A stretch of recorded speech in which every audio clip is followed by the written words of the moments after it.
Sir வணக்கம் sir. வணக்கம் தம்பி. ஓபிஎஸ் அவர்கள் சமீபத்துல அவர் அணியினுடைய நிர்வாகிகள் கூட்டத்தை கூட்டினாரு.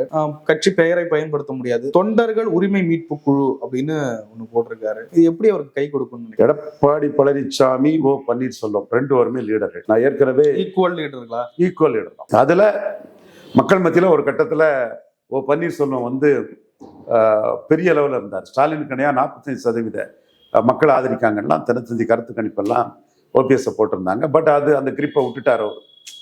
அது ஓகே, அது நடந்த கதை. அதற்கு பிறகு 2 பேரும் இரட்டை தலைமையா விக்கிரவாண்டி நாங்குநேரில் ஜெயித்தாங்க. இது ஆர்கே நகரில் 26% வாக்கெடுத்தாங்க ஆளுங்கட்சியா. நகர் உள்ளாட்சி தேர்தல், கிராமப்புற உள்ளாட்சி தேர்தலில் அது எடப்பாடி பழனிசாமிக்கு வியூகம் தான். மரியாதை கொடுக்குற எடப்பாடி பழனிசாமிக்கு எல்லா ஜாதிக்கும் பிரதிநிதித்துவம் கொடுக்கக்கூடிய கிராமப்புற உள்ளாட்சியை நடத்தி 40% வாக்குக்கு மேலே ஆளுங்கட்சி அதிகாரத்தை பயன்படுத்தி கட்சியை ஸ்டெபிலைஸ் பண்ணாரு. தினகரனுக்கும் அதில் கொஞ்சம் நல்ல வாக்கு வலிமை வந்ததுனால அந்த வாக்கு விவரங்களை ரிலீஸ் பண்ணாம வேற பண்ணார். அது கூட ஒரு டெக்னிக் தான். ரிலீஸ் பண்ணா தினகரன் பெரிய சக்தியா இருக்காருன்னு தெரிய வரும். அதுக்காக அவர் அதை பண்ணாம விட்டாரு. தென் மக்களவை தேர்தல் அது வந்து 30% வாக்குகள் எடுத்து 2வது இடத்தை கொண்டு வர்றதுக்கு ராமதாஸுக்கு 7+1 கொடுத்தாரு. சட்டமன்ற தேர்தல் நல்ல பெர்ஃபார்மன்ஸ். 33% அதிமுக வாக்கு, 40% கூட்டணிக்கான வாக்குன்னு சொல்லும்போது அது ஒரு நல்ல பெர்ஃபார்மன்ஸ். என்ன செய்திருக்கணும்னா, அரசியல் நிலைமை மாறிட்டு கடந்த கால கலைஞர் தவறுல இருந்து பாடம் படிச்சு எக்ஸ்ட்ராடினரியா முக ஸ்டாலின் போயிட்டார். எக்ஸ்ட்ராடினரியா போயிட்டார். வெளியே தெரியல. வெளியே எம்ஜிஆர் மாதிரி கோமாளினி 4 பேர் சொல்றத அதை ஏத்துக்கிட்டு பண்ற மாதிரி ஸ்டாலின் நடிக்கிறார். எம்ஜிஆர் வந்து பெரிய புத்திசாலி எம்ஜிஆர், கருணாநிதியோட புத்திசாலி எம்ஜிஆர், கலைஞரோட புரட்சி தலைவர் எம்ஜிஆர் புத்திசாலி. ஆனா புரட்சி தலைவர் எம்ஜிஆர் வந்து கோமாளி இமேஜ் கொடுப்பாங்க அவருக்கு. ஆமான்னு அதை ஏத்துக்கிட்டு கோமாளினாலும் நல்லவன் தானே, வில்லன்ல தானே மோசம், கோமாளி இமேஜ் அவர் ஏத்துக்குவாரு. ஆனா மிகப்பெரிய புத்திசாலி, கலைஞரோட ஷார்ப் ஏஜ்டு பிரெயின் கொண்ட ஒரு மக்கள் தலைவர் எம்ஜிஆர், நிதானமான உணர்ச்சி வசப்படாத ஒரு அறிவுத்தளத்துல கலைஞரை மீறின ஒரு மக்கள் தலைவர் எம்ஜிஆர். அதே மாதிரி இன்னைக்கு முக ஸ்டாலினுக்கு வந்து எல்லாரும் வந்து மோசமான இமேஜை மக்கள் தலைவர் எம்ஜிஆர் கொடுத்த மாதிரிப்பட்ட ஒரு இமேஜை கொடுக்குறாங்க. அந்த இதுகளெல்லாம் ஒரு நிக் நேம்ஸை வச்சு அவரை விமர்சனங்களை பண்றாங்க. ஆனா என்னோட பார்வையில கலைஞரை விட முக ஸ்டாலின் பெரிய புத்திசாலி, மிகப்பெரிய ராஜதந்திரி. கலைஞர் வந்து ராமதாஸை வச்சு ஒயிட் எலபென்ட்டுக்கு தீனி போட்டு ஏமாந்தார். இவர் முக ஸ்டாலின் அவர்கள் வந்து திருமாவளவனை பயன்படுத்தி தனியாட்சி வந்துட்டாரு. 20க்கும் மேற்பட்ட எம்பி வெற்றி பெற்றுட்டாரு. ராமதாஸை பயன்படுத்தி கலைஞரால முடியல. அப்ப கலைஞர் புத்திசாலியா, முக ஸ்டாலின் புத்திசாலியா? ஐயா சுபவீரபாண்டியன் சொல்லுங்க, ஐயா சமஸ் சொல்லுங்க, ஐயா அரணமுருகல் சொல்லுங்க, ஐயா தியாகு சொல்லுங்க, ஐயா இவர் ஜூனியோடல இருந்தாரு அந்த தம்பி சொல்லுங்க, ஐயா நீங்க எல்லாமே சொல்லுங்களா. திராவிட இயக்க தம்பிகள் மதிமாறன், மனுஷிய புத்து, இந்த மாதிரிப்பட்டவங்க எல்லாம் சொல்லுங்க. யாரு புத்திசாலி? ஸ்டாலின் தான் புத்திசாலி, ப்ரூவ் பண்ணிட்டாரு. இது எடப்பாடி பழனிசாமிக்குன்னு தெரியல. அப்ப அவரு என்ன நினைக்கிறாரு? தமாகவை கோட்டை விட்டது மாதிரி, விஜயகாந்த் கோட்டை விட்டது மாதிரி கூட்டணி கட்சிகளை ஸ்டாலின் கோட்டை விடுவாருன்னு எடப்பாடி பழனிசாமி தப்பு கணக்கு போடுவாரு. முதல்ல பலம் நிரூபிக்காத எடப்பாடி பழனிசாமியை நம்பி எந்த கூட்டணி கட்சியும் வர்றதுக்கு தயாரில்லை. இன்னொன்னு, திமுக அணியில் இருக்கக்கூடிய கூட்டணி கட்சிகள்லாம் கேட்லிஸ்ட் போல்ஸ் தான். திருமாவளவனுக்கு தனிப்பட்ட செல்வாக்கு 0.7% தான். ஆனா ஸ்டாலின் பிளஸ் திருமாவளவன்னா 7% பரையர் ஓட்டை கன்சால்டேட் பண்ணி கொடுத்து அவரு வெற்றி வீரராட்டு, அவர் கம்யூனிட்டி வெற்றி வீரர், திருமாவளவன் வெற்றி வீரர்னு பெரிய லெவல்ல 2019 21 திருமாவளவன் கேட்டலிஸ்டா ப்ரூவ் பண்ணி நிற்கிறாரு. காங்கிரஸுக்கு பலம்ங்கிறது வந்து 4.3% தான். ஜி.கே. வாசம் போன பிறகு அதுக்கும் குறைவு. ஆனா காங்கிரஸ் வந்து கிறிஸ்டின் முஸ்லீம் ஓட்டுக்கு ஒரு கேட்டலிஸ்ட் போல்ஸ் ஆட்டு நின்று திமுக காங்கிரஸ் கூட்டணினா ஒர்க் அவுட் ஆகும். ஆனா திமுக காங்கிரஸ் கூட்டணி ஒர்க் அவுட் ஆகாது.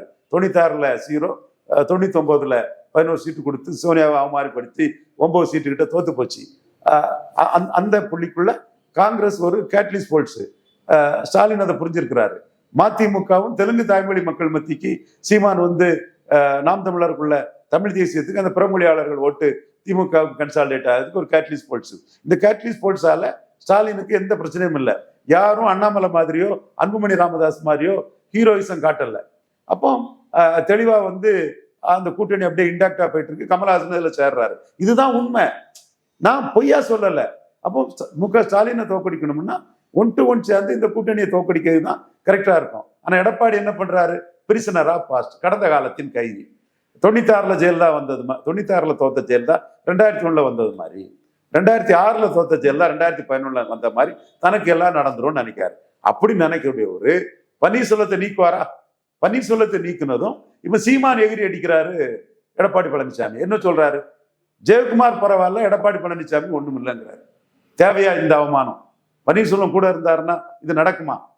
பன்னீர்செல்வம் கூட இருந்தாருன்னா சீமான் இப்படி எடப்பாடியை தட்டி தூக்கிட்டு வளர்ந்துடலாம். அவருக்கு ஈர்ப்பு சக்தி இல்லை, அவரால் பல ஜாதிகளுக்கு பலன் இல்லை, நான் பெனிஃபிஷரி காஸ்ட் எல்லாம் நம்ம பின்னாடி வருவாங்க, பறையர்கள் நம்மளை ஆதரிப்பாங்க, செங்குந்தர்கள் ஆதரிப்பாங்க, உடையார்கள் ஆதரிப்பாங்க, கொங்கு நாடார்கள் ஆதரிப்பாங்க, வேட்டோ கவுண்டர்கள் ஆதரிப்பாங்கன்னு அவர் ஒரு கணக்கை போட்டுக்கிட்டு தேவேந்திர வேளாளர்கள் ஆதரிப்பாங்க. இவங்களாலெல்லாம் எடப்பாடி பழனிசாமிக்கு எந்த பலமும் இல்லைன்னு எடப்பாடி பழனிசாமியை துச்சமன மதிச்சு ஜெயக்குமார் கூட எதிர்கட்சி தலைவராக இருக்காரு. எடப்பாடி பழனிசாமியை காணலன்னு அவர் இவ்வளவுக்குள்ள ஸ்கேன் ரெக்கார்டு கொடுத்து சீமான் பேசுவாரா? பன்னீர் எடப்பாடியும் சேர்ந்து இருந்தா இது நடந்திருக்குமா? யோசிச்சு பாருங்க. அப்ப அது இன்டாக்டா அதிமுக இருக்குங்கிற ஒரு பார்வை வந்திருக்கும். ஸோ இந்த இடத்துக்குள்ளேயும் எடப்பாடி பழனிசாமி திணறாரு. அப்போ அவர் தன்னை ஜெயலலிதாவுக்கு இணையா நினைக்கிறாரு. உண்மை நிலைமை அது இல்லை. இந்த உண்மை நிலைமை அது இல்லாத போது பன்னீர்செல்வத்துக்கு என்ன செல்வாக்குங்கிறதா இப்ப கேள்வி. பன்னீர்செல்வத்துக்கும் இடர்பாடுகள் இருக்கு, சிக்கல்கள் இருக்குது. அமைப்பு ரீதியா எடப்பாடி பலம் பெற்றது பன்னீர்செல்வத்துக்கு ஒரு மைனஸ் தான், நான் மறுக்க வரல. கோர்ட்டு வழக்குகள்ல பன்னீர்செல்வம் தொடர் பின்னடைவு அவருக்கு ஒரு மைனஸ் தான். ஆனா ஒரு வெற்றி கிடைக்கும் நம்புறாரு. மக்கள் பார்வையில பன்னீர்செல்வம் தான் அந்த அணிக்கு பிளஸ். பன்னீர்செல்வத்துக்கு ஃபேஸ் வேல்யூ தான் பிளஸ். ஆர்கே நகர்ல இருந்து ஈரோடு கிழக்கு வர 6-7 வருஷம் இரட்டை தலைமையா தமிழ் மண்ணில் நின்னதுதான் பிளஸ். எப்படி மக்கள் திலகம் எம்ஜிஆரும் கலைஞர் கருணாநிதியும் 1969க்கு மேல 69, 70, 71, 72, 73 4-5 வருஷம் 2 தலைவர்ங்கிற அளவுக்கு பிடிநிலை கிடையாது. ஆனா க்ரௌட் புல்லிங்ல இருந்தார். இங்க பிடிநிலையும் இருந்து ஜெயலலிதாவால் அறிமுகப்படுத்தப்பட்டவருங்கிற அந்த இமேஜும் பன்னீர்செல்வத்துக்கு இருந்தது. இதுதான் பன்னீர்செல்வத்துக்கு பிளஸ். இந்த பிளஸ் எவ்வளவு அளவுக்கு இருக்குது? இதனால எடப்பாடிக்கு என்ன பாதிப்புங்கிறது என்னன்னு தெரியாத வர எடப்பாடியை யாரும் முழுமையா மதிக்க மாட்டாங்க. உரிய மரியாதை எடப்பாடிக்கு கிடைக்காது. அப்போ பன்னீர்செல்வத்தால தான் எடப்பாடி பழனிசாமிக்கு இவ்வளவு பின்னடைவு. அதேவேளை பன்னீர்செல்வமும் தன்னை நிரூபிக்க வேண்டிய நிர்பந்தம் அவருக்கு இருக்குது. நம்ம அவரோட நியாயங்களை ஒரு அநியாயமா அவருக்கு பண்ணிட்டாங்கன்னு சொல்லும் போது, தர்ம சங்கடமான சூழ்நிலையும் தர்மம் மாறி நின்னாருங்க நம்ம வெளிப்படுத்தும் போதும் அவரை பற்றியும் நம்ம நடைமுறைக்கு நாளைக்கு சாத்தியப்படக்கூடியதான் நம்ம சொல்லணும். அப்பதான் நம்ம கிரெடிபிலிட்டி இருக்கும். அந்த வகையில் அவருக்கு தமிழக மக்கள் மத்தியில சிம்பதி இருக்கு. முக்குலத்தோர் கம்யூனிட்டி அவரை பெருசா மதிக்கிறாங்க. இதை பயன்படுத்தி அவர் என்ன வாக்கு எடுக்க போறாருங்கிறதா இப்ப கேள்விக்குறி. அவர் என்ன நினைக்கிறாருன்னா, இனிமேல் இபிஎஸ் நம்பி ஆட்சியை பிடிக்க முடியாது. அப்ப நமக்கு ஒரு காமன் மீண்டும் அதிமுக ஒன்றிணைஞ்சு வரும்போது, எல்லாரும் ஒரு போலரைஸ் ஆகி வரும்போது, ஒரு கான்சென்சஸ் ஒருத்த கருத்துல வரும்போது பன்னீர்செல்வம் அபரிக்க முயற்சி பண்ண மாட்டாரு. கொடுத்ததை திருப்பி கொடுக்கக்கூடியவர், ஒரு சமநீதி பார்வை உள்ளவர். அதனால அவரை வச்சா எல்லாருக்குமே ஒரு லாபம் கிடைக்கும். அது கொங்கு வேளாளர்கள் எடப்பாடி பின்னாடி நின்று அதிகாரமற்று போறதோட பன்னீர்செல்வம் பின்னாடி நின்று அதிகாரத்துக்கு வரலாம். அப்போ கொங்கு வேளாளரும் போட்டுருவாங்க, பன்னீர்செல்வம் ஆட்களும் போட்டுருவாங்க போது அது ஒரு வெற்றி வாய்ப்புக்கு ஒரு வாய்ப்பாக இருக்கும். அல்லது எடப்பாடி அல்லாத பன்னீர்செல்வம் சொல்லக்கூடிய இன்னொரு கொங்கு வேளாளர் அவரை முன்னிலைப்படுத்தி ஸ்டாலினை எதிர்கொள்ளலாங்கிற மாதிரி ஒரு மாற்றங்கள் வர்றதுக்கு வாய்ப்பு இருக்கு. ஏன்னா 100% ஈர்ப்பு சக்தி இல்லாத பன்னீர்செல்வத்தை இன்னைக்கு இமேஜ் இழந்திருக்கக்கூடிய எந்த அரசியல் கட்சியும் சீண்டாத எடப்பாடி பழனிசாமியை வச்சு ஸ்டாலினை தோக்கடிக்க முடியாது. சோ இதுதான் உண்மை. ஓபிஎஸ்க்கு கெயினும் இதுதான். எடப்பாடி பழனிசாமியை வச்சு ஸ்டாலினை தோக்கடிக்க முடியாதுங்கிறது தான் ஓபிஎஸ்க்கு பிளஸ் பாயிண்ட். இந்த பிளஸ் பாயிண்டை வச்சு அவர் எந்த அளவுக்கு சாதிக்கிறாருங்கிறத காலம் தான் பதில் சொல்லணும். இப்போ அவருக்கு இன்னொரு பிளஸ் பாயிண்ட் என்னன்னா, மோடியை ஆதரிச்ச இந்துத்துவ வாக்கெடுக்க ஒரு கேட்லிஸ்ட் போல்ஸ். கேட்லிஸ்ட் போல்ஸுங்கிறது தமிழக அரசியல பெரிய வார்த்தை. காங்கிரஸுக்கு பலம் கிடையாது. இவர் வசந்தகுமார் மட்டும்தான் கன்னியாகுமரி டிஸ்ட்ரிக்ட்ல டெபாசிட் எடுத்தாரு. இவர் யார்? இந்த கார்த்திக் சுதந்திரன் ஒருத்தர் இருக்காரு, சிவகங்கைக்காரரு. டெபாசிட்டே கிடையாது. அவரு ஊர்ல பத்திரிகையாளரை பிடிச்சி அவரை டி.கே. சிவகுமார் மாதிரிலாம் ரீல் விட்டுட்டு இருக்காரு. காங்கிரஸ் அங்க 30% மேல உள்ள ஒரு கட்சி. இங்க கேட்லிஸ்ட் போல்ஸா மட்டுமே இருக்கக்கூடிய கட்சி. அந்த கேட்லிஸ்ட் போல்ஸாட்டு காங்கிரஸை காப்பாத்துறது இவருக்கு ஜாதி கூட இல்லை. கிறிஸ்டின் முஸ்லிம்ஸ் நாடார் தான் அந்த கேட்லிஸ்ட் போல்ஸாட்டு. கிறிஸ்டின் முஸ்லிம்ஸ் தான் மெயினா கொஞ்சம் ஓட்டு போடுறாங்க. நாடார் இதுல தான் டெபாசிட் கிடைச்சு. அப்போ காங்கிரஸுக்கு இங்க வேல்யூங்கிறது கேட்லிஸ்ட் போல்ஸ் கேட்லிஸ்டாட்டு கிறிஸ்டின் முஸ்லீம்ஸுக்கு இருக்கிறாரு. பறையர்களுக்கும் கேட்லிஸ்ட் போல்ஸ்ங்கிற ஒரு கிளைம் வந்து மைல்டா இருக்கு கிறிஸ்டின்ஸ் பறையர்கள் மத்தியில. எனக்கு அந்த அளவுக்கு அதை நான் தனியா நிற்கும்போது அந்த ஓட்டுக்களை அவங்க கொண்டு வராதனால அந்த கிரெடிட்டை நான் திருமாவளவனுக்கு மட்டுமே கொடுக்குறேன். இவங்களும் அந்த கிளைமை வைக்கிறாங்க. ஒரு சில அதில் உள்ள முக்கியமா விஷயங்களை அனலைஸ் பண்ணக்கூடியவங்க வைக்கிறாங்க. அடுத்தால திருமாவளவன் பறையர் சமூகத்துக்கு கேட்லிஸ்ட் போல்ஸ். அடுத்து ஒரு காலத்துல பெரிய அளவு தமிழ்நாட்டின் தலைவராக வரக்கூடிய கருதப்பட்ட அண்ணன் வைகோ அவர்கள் நாயுடு மற்றும் பிற மொழியாளர்களுக்கு கேட்லிஸ்ட் போல்ஸ். இதுதான் வந்து கேட்லிஸ்ட் போல்ஸோட தன்மைகள் திமுக அணியில இருக்கிறாங்க. பாஜகவுக்கும் மோடி பிரதமருங்கிறதுக்கு அதிமுக ஜெயலலிதா இந்தியாவில் ராமர் கோயில் கட்டாம எங்க கட்டுவாங்க? காமன் சிவில் கோடு வேணும். மோடி தன் பதவியேற்பு விழாவுக்கு வரணும். மோடிக்கு மெஜாரிட்டி வரலன்னா நான் மோடியை சப்போர்ட் பண்ணுவேன், அல்லது அவரால் ஆட்சேபிக்க முடியலன்னா மோடி என்ன சப்போர்ட் பண்ணணும்னு மோடி கிட்ட ஒரு அண்டர்ஸ்டாண்டிங்ல இருந்த ஜெயலலிதாவை ஏற்றுக்கொண்ட இந்துத்துவ ஆதரவு அதிமுக வாக்காளர்களுக்கு பன்னீர்செல்வம் கேட்லிஸ்ட் போல்ஸ். காரணம், ஜெயலலிதாவின் விசுவாசி, ஜெயலலிதாவை பரத மாதிரி திருப்பி கொடுத்தவர், மோடியை ஃபுல்லா சப்போர்ட் பண்ணி நிற்கிறவர். ஸோ அதிமுகவுக்குள்ள ப்ரோ இந்துத்துவ வாக்களுக்கு ஓபிஎஸ் ஒரு கேட்லிஸ்ட் போல்ஸ். ஸோ இன்னைக்கு வரப்போறது மக்களவை தேர்தல். அதனால ஓபிஎஸ்க்கு வந்து ஒரு பெரிய ரோல் இருக்கு, ஒரு பெரிய பிளே பண்ண முடியும். இதையும் தாண்டி அவங்க ஏடிஎம்கே ரீஅலைன்மெண்ட் பற்றியும் பொன்னூர் ராமச்சந்திரன் போன்றவங்களாம் ஸ்ட்ராட்டஜைஸ் பண்றாங்க. அவங்க பலரும் பேசிட்டு இருக்கிறாங்க. அதற்குள்ள இது வந்து இன்னும் காலம் கனி அல்ல. அதனால அதை இப்ப நம்ம பேச வேண்டிய அவசியம் இல்லை. இன்னைக்கு இந்துத்துவ வாக்குகளுக்கு அதிமுக ஜெயலலிதாவின் இந்துத்துவ வாக்குகளுக்கு இரட்டை தலைமையில ஒரு தலைமையா இருந்த ஜெயலலிதாவின் விசுவாசியான ஓபிஎஸ் வந்து ஒரு கேட்லிஸ்ட் போல்ஸா இருக்கிறாரு. இதை அவரு எப்படி 2024 பயன்படுத்தி எந்த அளவுக்கு சாதிக்கிறாருங்கிறத பொறுத்துன்னு தான் பார்க்கணும். அவர் சாதிப்பாரு. அவரை நீக்கினாலதான் எடப்பாடியோட இமேஜே ரொம்ப மோசமான ஒரு வில்லன் இமேஜுக்கு போயிட்டு எல்லா கட்சியும் உள்ள தலைவர்களையும் அவரை நம்பி போனா ஓட்டு வராதியா, சீட்டு ஜெயிக்க முடியாதியா, சும்மா அவரு வதந்திய பரப்புவார், அதனால நம்ம யாரும் அவரை நம்பி போயிடக்கூடாதுங்கிறத எல்லா கட்சியிலையுமே எடப்பாடி பழனிசாமிய வந்து இவரால சீட் கன்வெர்ட் பண்ண முடியாதுன்னு அவரை வேல்யூலெஸ் சொல்றது காரணம் ஓபிஎஸ் நீக்கினது தான். ஓபிஎஸ் வந்து தன்னோட பலத்தை நிரூபிக்க வேண்டிய ஒரு சூழ்நிலை அவரும் இருக்கிறாரு.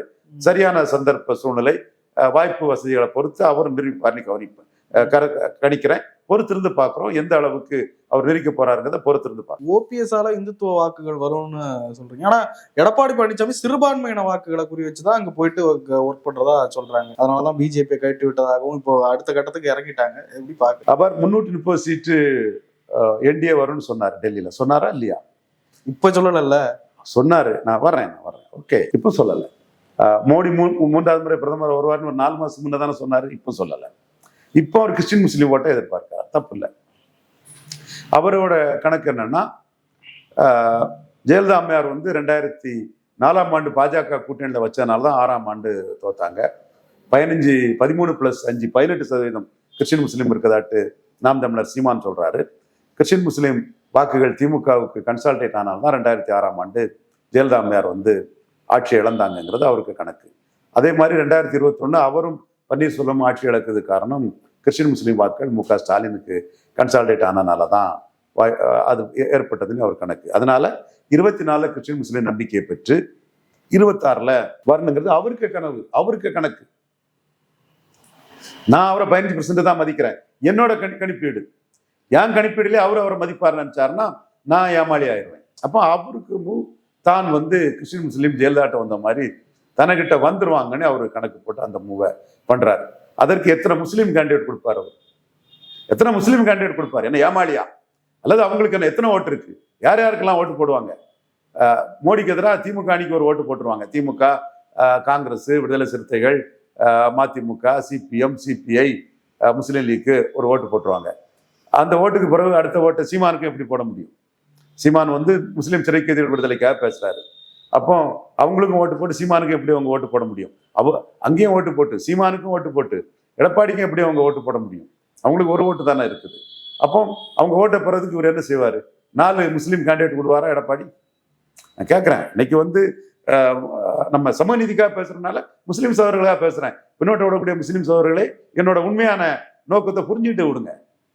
காழ்ப்புணர்ச்சியில் விடாதீங்க. RSS சப்போர்ட்டர் ரவீந்திரன் துரைசாமி உடனே கண்ணை மூடிக்கிட்டு எதிர்ப்பு பார்வைக்குள்ள வராதிங்க. கன்ஷிராம் என்ன சொன்னாரு? இஸ்லாமிய மக்கள் ஆண்ட பரம்பரை, அவங்க அச்சப்படக்கூடாது. அவங்க ஓட்டை அச்சப்படுத்தி முலாயம் சிங் யாதவ் வாங்குறாரு. நீங்க உங்க ஓட்டை உங்களுக்கு போடுங்க, உங்களை நான் எம்பி ஆக்குறேன், எம்எல்ஏ ஆக்குறேன், மேயர் ஆக்குறேன், அமைச்சர் ஆக்குறேன், அரசியல் பிரதித்துவம் இல்லாம நீங்க ஏமாறக்கூடாதுங்கிறத கன்ஷிராம் சொன்னார். ஒரு தலித் லீடர் யூபி அரசியல்ல மாற்றத்தை உருவாக்குனார். முஸ்லீம்னா ஆர்எஸ்எஸ்க்கு எடுத்து அச்சப்பட்டு ஓட்டு போடுறேன்னு நினைக்கிறீங்களா? அப்படியெல்லாம் இல்ல மிஸ்டர் முலாயம் சிங் யாதவ்னு நிரூபிச்சு காட்டினாரு. உத்தரப்பிரதேச எலெக்ஷன்ல மாயாவதியை முதலமைச்சரானாங்க, தனி மெஜாரிட்டியோட அவங்க வந்தாங்க. அப்போ முஸ்லீம் அரசியல் வாக்களிக்கும் விதத்துல ஒரு மாற்றத்தை உருவாக்குனாரு கன்ஷிராம்.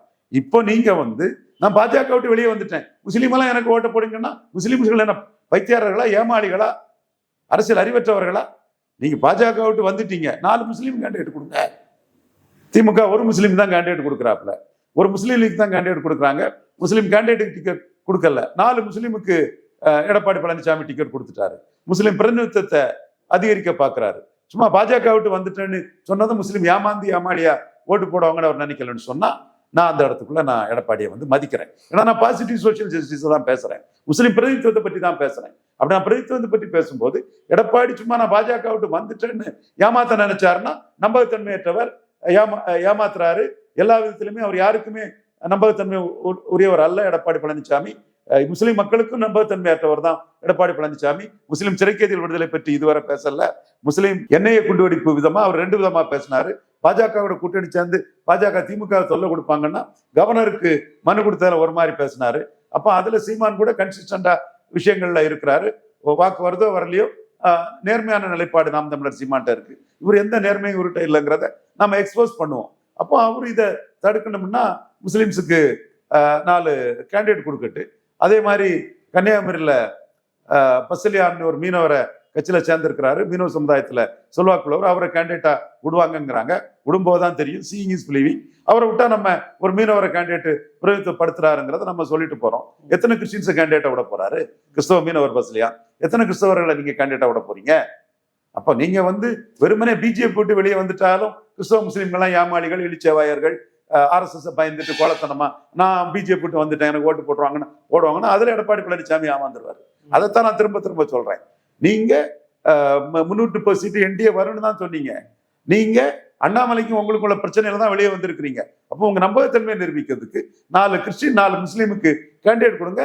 பாசிட்டிவ் சோசியல் ஜஸ்டிஸ் பேசக்கூடிய ரவீந்திரன் துரைசாமி எடப்பாடி கொடுத்திருக்கிறேன்னு நான் அதை பாராட்டிட்டு போறேன். காழ்ப்புணர்ச்சியிலையோ வன்மத்திலேயோ நான் அரசியல் பண்ணல.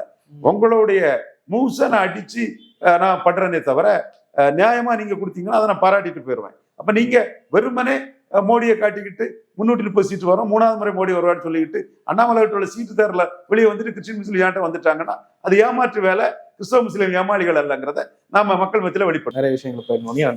நன்றி.